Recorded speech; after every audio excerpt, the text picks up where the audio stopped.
Hello viewers, welcome to MacTech. I am Amit Sharma.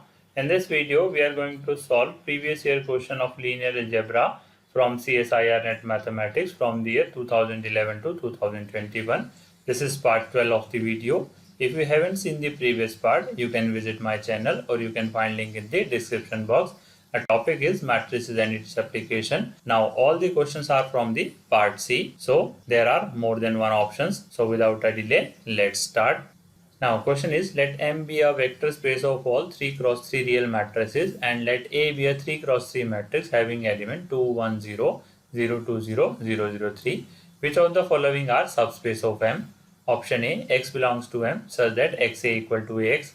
Option B, X belongs to M such that X plus A equal to A plus X. Option C, X belongs to M such that trace of AX equal to 0. Option D, X belongs to M such that determinant of AX equal to 0. Now देखते हैं इस question में क्या क्या information है।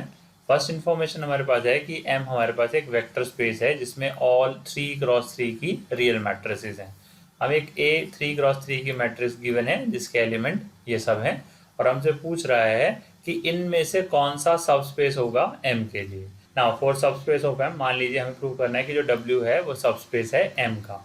W कोई भी एक नॉन एम्प्टी सेट है जो M का सब स्पेस हमें प्रूव करना है, तो इसके लिए हम क्या कर सकते हैं, for all x, y belongs to W and A belongs to the field F। अगर हमारे पास ये आ जाए ax प्लस वाई जो है वो W में आ जाए तो W क्या बन जाएगा, सबस्पेस बन जाएगा M का।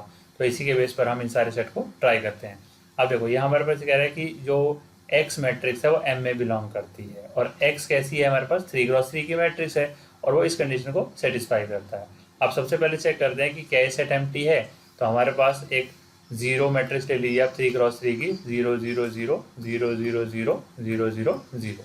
ये एक मैट्रिक्स है जो कि 3 क्रॉस 3 की है और इसके सारे एलिमेंट 0 हैं। वो इस कंडीशन को क्या करेगी, सेटिस्फाई कर रही होगी। तो इसका मतलब 0 मैट्रिक्स M में बिलोंग करेगी।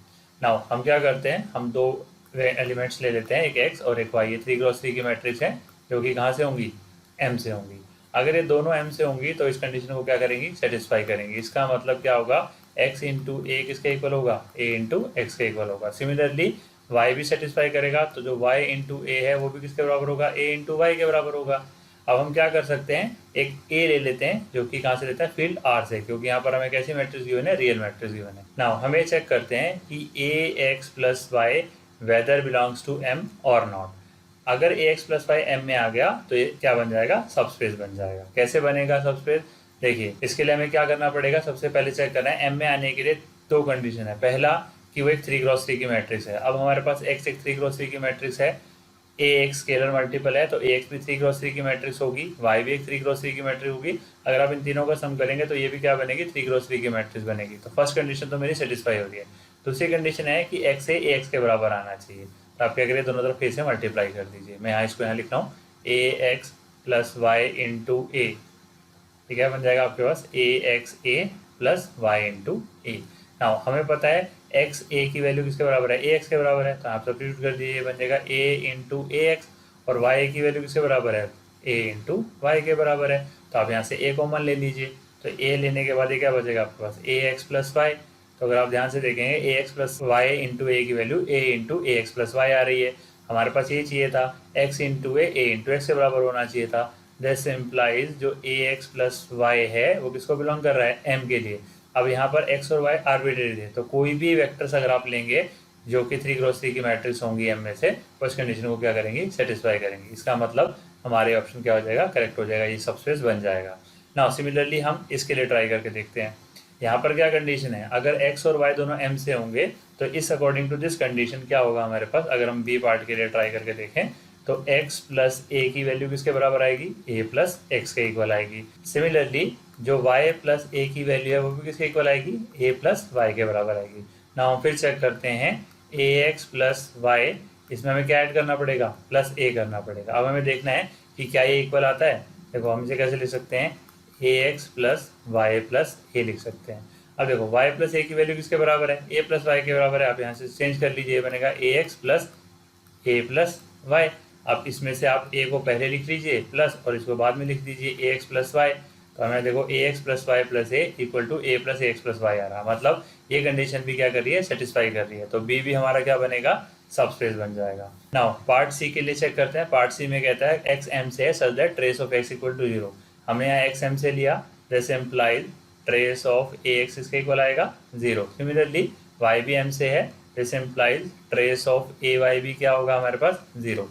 नाउ हमें ये चेक करना है कि trace of A into A X plus Y, अगर ये 0 आ गया तो ये भी सबस्पेस बन जाएगा। आप इसे मल्टीप्लाई कर लीजिए, क्या बन जाएगा, trace of A into A X plus A into Y. Now trace of A plus B is equal to क्या होता है, trace of A plus trace of B होता है। तो ये बन जाएगा trace of A X plus trace of A Y के इक्वल हो जाएगा। अब now trace of A Y की वैल्यू 0 है, मतलब ये पार्ट तो हमारा 0 हो गया। अब हमें पता है कि अगर ट्रेस ऑफ ए एक्स निकालते हैं तो जो स्केलर होता है वो बाहर आ जाता है। तो ये बन जाएगा A into trace of A X, और यहाँ से आ गया plus 0। Trace of A X भी 0 है, तो ये बन गया ए इंटू 0 प्लस 0, जो कि किसके इक्वल हुआ 0। यानी कि trace of A into X plus Y भी किसके बराबर है 0। तो ये भी क्या बन जाएगा, मेरा सबस्पेस बन जाएगा। नाउ फोर्थ ऑप्शन ट्राई करते हैं, डी वाला। यहाँ पर कंडीशन है अगर एक्स एम से है तो डिटरमिनेंट ऑफ एक्स 0 होगा। तो हमने एक्स एम से लिया, जैसे इम्प्लाइज जो डिटरमिनेंट होगा ए इंटू एक्स का वो क्या आएगा, 0 आएगा। सिमिलरली वाई भी एम से है, जैसे इम्प्लाई जो डिटरमिनेंट होगा ए इंटू वाई का वो भी क्या हो जाएगा, 0 हो जाएगा। नाउ हमें क्या चेक करना है कि determinant of A into A X plus Y, अगर ये 0 हो गया तो ये भी सबस्पेस बनेगा। अब इसे मल्टीप्लाई कर लिए बन जाएगा determinant of A into A X plus A into Y. But हमें ये प्रॉपर्टी पता है कि जो determinant of A plus B होता है वो always determinant of A plus determinant of B के इक्वल नहीं होता। तो ये इसको आप अलग अलग नहीं कर पाएंगे। तो इस केस में ये ऑप्शन आपका क्या हो जाएगा, रॉन्ग हो जाएगा, ये सबस्पेस नहीं बनेगा। Now next question is let A and B be the complex and cross and matrices which of the following statement are true. Option A, if A comma B and A plus B are invertible then A inverse plus B inverse is invertible. Option B, if A and B and A plus B are invertible, then A inverse minus B inverse is invertible. Option C, if AB is nilpotent, then B is nilpotent. Option D, characteristic polynomial of AB and B are equal if A is invertible. Now देखते हैं इस question में क्या क्या information है। First information है हमारे पास A और B दो कॉम्प्लेक्स n क्रॉस n की मैट्रिसेस हैं, और हमसे पूछ रहा है इन चारों में से कौन सा ऑप्शन करेक्ट होगा। और जो क्वेश्चन है दो पार्ट में आपको इन्वर्टिबल के बारे में पूछ रहा है, तीसरे पार्ट में निलपोटेंट के बारे में, और चौथे पार्ट में कैरेक्टरिस्टिक पॉलिनोमियल के बारे में। हालांकि अगर आप बहुत ध्यान से समझेंगे इसमें ऑप्शन सी और ऑप्शन डी ये एक स्ट्रेट फॉरवर्ड रिजल्ट है जो कि ट्रू है। अगर आपकी कोई भी n क्रॉस n की मैट्रिक्स है, ए बी का अगर प्रोडक्ट करे वो निलपोटेंट आता है, तो बी ए भी हमेशा कैसा होगा, निलपोटेंट होगा। तो ऑप्शन सी इसका ऑलवेज करेक्ट है। सिमिलरली आप इस रिजल्ट को भी आ सकते हैं कि characteristic polynomial of A B और बी ए ये हमेशा इक्वल होती हैं अगर ए आपकी कैसी हो जाए, इन्वर्टिबल मैट्रिक्स हो जाए। नाउ देखते हैं फर्स्ट ऑप्शन में से कौन सा करेक्ट है। नाउ देखो क्या कह रहा है कि ए और बी कैसी हैं, इन्वर्टिबल हैं। अगर ए इन्वर्टिबल है इसका मतलब ए इन्वर्स भी कैसी होगी, इन्वर्टिबल होगी, और जो बी इन्वर्स है वो भी इन्वर्टिबल हो। नाउ ए प्लस बी भी मुझे इन्वर्टिबल गिवन है, अगर मैं ए प्लस बी का बी इन्वर्स से प्रोडक्ट कर दूँ तो ये मैट्रिक्स भी कैसी हो जाएगी, इन्वर्टिबल हो जाएगी मेरे पास। नाउ अब इनका प्रोडक्ट कर लीजिए, ये क्या बनेगा, A B inverse plus B into B inverse. तो अगर आप इसको सॉल्व करेंगे ये बनेगा ए बी इनवर्स, यहाँ से आ जाएगा आई, तो ये मैट्रिक्स ऐसी होगी इन्वर्टिबल। नाउ अब क्या कर सकते हैं, ए इनवर्स भी इन्वर्टिबल है तो लेफ्ट में ए इनवर्स से मल्टीप्लाई कर दीजिए, तो ये बन जाएगा A inverse into A B inverse plus I. ये भी मैट्रिक्स ऐसी हो जाएगी, इन्वर्टिबल हो जाएगी, क्योंकि वो product of invertible matrix invertible होता है। तो यहाँ से अगर हम मल्टीप्लाई करेंगे तो बनेगा A inverse A into B inverse plus A inverse into I. Now A inverse A cancel हो जाएंगे, यहाँ से बचेगा B inverse. A inverse into I क्या हो जाएगा मेरे पास, ए इनवर्स के बराबर, तो ये बन गया ए इनवर्स। तो B inverse plus A inverse कैसी मैट्रिक्स हो गई मेरे पास, इन्वर्टिबल हो गई। तो ऑप्शन ए कहता है कि A inverse plus B inverse invertible है, तो ऑप्शन ए भी आपका क्या हो जाएगा, करेक्ट हो जाएगा। नाउ ऑप्शन बी में कहता है क्या नेगेटिव बी इन्वर्टिबल होगा। देखिए अगर मैं ए को आइडेंटिटी मैट्रिक्स ले लेता हूँ और बी को भी कैसे लेता हूँ, आइडेंटिटी मैट्रिक्स लेता हूँ, आइडेंटिटी मैट्रिक्स इन्वर्टिबल होती है, मतलब ये दोनों कंडीशन सेटिस्फाई हो रही है। सिमिलरली अगर आप ए प्लस बी करेंगे तो आपको मिलेगा 2i, जो कि फिर से क्या है, इन्वर्टिबल। तो अगर आप ए का इन्वर्स निकालेंगे मतलब आई इन्वर्स, जो कि फिर से क्या होगा, आई। सिमिलरली बी का इन्वर्स भी क्या होगा, आई। अगर आप इसको कैलकुलेट करेंगे A inverse minus B inverse, जो कि बनेगा आई माइनस आई, जो कि आएगी एक जीरो मैट्रिक्स। बट ये इन्वर्टिबल नहीं होती, तो ऑप्शन बी आपका क्या हो जाएगा, रॉन्ग हो जाएगा। Now next question is let W be a complex number such that, ये करेक्ट कर लीजिएगा, यहाँ पर ओमेगा क्यूब है, omega cube is equal to 1 but omega is not equal to 1। If A is a 3x3 matrix having element 1 omega omega square, omega omega square 1, omega square omega and 1, then which of the following statement are true? Option A is invertible, option B rank of A is 2, option C 0 is an eigenvalue of A, option D there exist linearly independent vectors V and W belongs to C cube such that AV plus AW equal to 0। now देखते हैं इसमें क्या क्या information है। Omega एक complex number है जो इस कंडीशन को सेटिस्फाई करा है, ओमेगा क्यूब इक्वल टू 1। अगर आप इसे बहुत ध्यान से देखेंगे तो omega cube is equal to 1 का मतलब क्या हो गया, this is called cube root of unity. ये क्या होता है, क्यूब रूट ऑफ यूनिटी के इक्वल होता है। और ये कह रहा है कि ओमेगा की वैल्यू 1 नहीं है। ए हमारे पास एक 3x3 की मैट्रिक्स है जिसके एलिमेंट है 1 omega omega square, omega omega square 1, omega square omega और 1, और हमसे पूछा है इनमें से कौन सा ऑप्शन क्या होगा, करेक्ट होगा। नाउ अगर आपको बहुत ध्यान से पता हो, अगर omega cube root of unity है तो ये रिजल्ट होता है 1 प्लस ओमेगा स्क्वायर किसके बराबर होता है, 0 के बराबर होता है। तो अगर मैं इस मैट्रिक्स के ऊपर ऑपरेशन लगाऊं कॉलम नंबर 1 पे, C1 पे आप ऑपरेशन लगा लीजिए, C1 plus C2 plus C3। तो अगर आप बहुत ध्यान से देखेंगे तो आपकी जो मैट्रिक्स है वो कन्वर्ट हो जाएगी, फर्स्ट कॉलम बन जाएगा 1 ओमेगा ओमेगा स्क्वायर, दूसरा भी बन जाएगा 1 ओमेगा प्लस ओमेगा स्क्वायर, और तीसरा भी बन जाएगा 1 omega plus omega square. Rest of element same रहेंगे, ओमेगा ओमेगा स्क्वायर 1 ओमेगा और 1। अब इस सारे पार्ट की वैल्यू कितनी है, 0 है। ये भी आपके पास कंप्लीट क्या हो जाएगा, 0, ये भी 0 और ये भी क्या हो जाएगा, 0। आपको पता है अगर एक कॉलम या किसी रो में मैट्रिक्स के सारे 0 होते हैं तो उसका डिटरमिनेंट कैसा आता है, 0। मतलब ए का डिटरमिनेंट कैसा आएगा, 0 आएगा। अगर ए का डिटरमिनेंट 0 आ गया तो हमारे पास एक आइगन वैल्यू की कैसी होगी, 0 होगी। ऑप्शन सी यही कहता है कि 0 is an eigen value of A. Now अब ये पूछ रहा है कि ए इन्वर्टिबल है, बट ए का ऑर्डर है 3x3 और इसका डिटरमिनेंट कैसा है, 0 है, तो ये इन्वर्टिबल नहीं हो सकती। तो ऑप्शन ए आपका क्या हो जाएगा, रॉन्ग। अब ये कहता है रैंक की बात करता है। हमें पता है अगर मैट्रिक्स हमारी सिंगुलर होती है तो जो रैंक होता है आपका वो ऑर्डर से लेस आता है हमारे पास। अब यहाँ कह रहा है कि रैंक 2 होना चाहिए, तो हम क्या करते हैं, इसमें 2x2 का कोई भी एक माइनर निकाल लेते हैं जो कि अगर नॉन जीरो हुआ तो रैंक कैसा हो जाएगा, 2 हो जाएगा। तो मैं ये वाला एक माइनर यहाँ से पिक कर लेता हूँ, उसे चेक कर लेते हैं। ओमेगा स्क्वायर 1 ओमेगा और 1, इसका डिटरमिनेंट आप चेक कर लीजिए, ये बनेगा ओमेगा स्क्वायर माइनस ओमेगा जो कि नॉट इक्वल टू 0 होगा मेरे पास। तो इसका मतलब इसका रैंक कैसा हो जाएगा, 2 हो जाएगा। तो ऑप्शन बी हमारा क्या हो गया, करेक्ट हो गया। नाउ लास्ट ऑप्शन कहता है there exist linearly independent vector v and w belongs to c cube such that a v and aw equal to 0। यहाँ पर बहुत ध्यान से देखिए, हमारे पास रैंक कितना आया, 2 आया। हमारे पास टोटल नंबर ऑफ कॉलम कितने हैं, 3, और रैंक हमारा कितना आया, 2। तो जो लीनियरली इंडिपेंडेंट सोल्यूशन होते हैं वो होते हैं number of column minus rank, जो कि कितना है, 1। तो हमारे पास एक लीनियरली इंडिपेंडेंट सोल्यूशन मिलेगा, बट यहाँ पर ये कह रहा है कि मेरे को 2 वेक्टर्स मिलेंगे जो इस कंडीशन को क्या करेंगे, सेटिस्फाई। तो ऑप्शन हमारा क्या हो जाएगा, रॉन्ग हो जाएगा। Now next question is let A be a 4x4 matrix with real entries such that -1 1 2 -2 are its eigen value. If b is equal to a to the power 4 -5a square plus 5i where I denotes the 4x4 identity matrix, then which of the following statement are correct? Option A, determinant of a plus b equal to 0. Option B, determinant of b equal to 1. Option C trace of A minus B 0, option D trace of A plus B 4। Now देखते हैं इस question में क्या क्या information है। ए हमारे पास एक 4x4 की मैट्रिक्स है जो कि कैसी है, रियल मैट्रिक्स है, और ये -1 1 2 और -2 कैसी है, इसकी आइगन वैल्यू है। बी एक मैट्रिक्स है जो इससे जनरेट हो रखी है, a to the power 4 -5a square plus 5i से। आई क्या एक आइडेंटिटी मैट्रिक्स है 4x4 ऑर्डर की, और हमसे पूछा इनमें से कौन सा ऑप्शन हमारे पास क्या होगा, करेक्ट होगा। नाउ हमें पता है कि अगर लैम्डा आइगन वैल्यू है a की तो लैम्डा की पावर n आइगन वैल्यू हो जाती है a to the power n की।